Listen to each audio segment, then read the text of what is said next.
So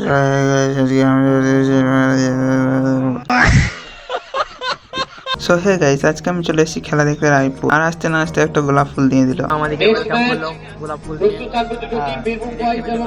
তারপর বসে পড়লাম খেলা দেখতে।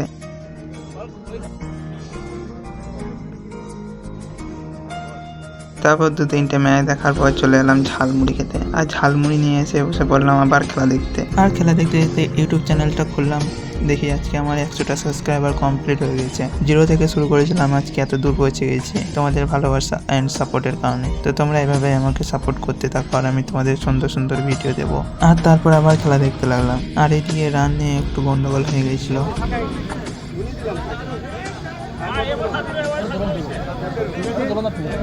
আর কিরকম সব মন দিয়ে খেলা দেখছে দেখো। দেখলে তো কাপগুলো সব উল্টে পড়ে গেল, মানে টেবিলে পা ভেঙে গিয়েছিল। ফার্স্ট প্রাইজটা আমি পেয়ে গেলাম, না মানে মেডেল না দেবে না। তারপরে এ দাদুটাকে ভালো লাগলো দেখে কেমন ক্রিকেট খেলা দেখতে এসেছে দেখো। তো অনেকগুলোই ম্যাচ দেখলাম আর রাতও অনেক হয়ে গেছিল, তাই বাড়ি চলে এলাম। তারপর কে ম্যাচটা উইন হয়েছে জেনে নেব। Tata guys.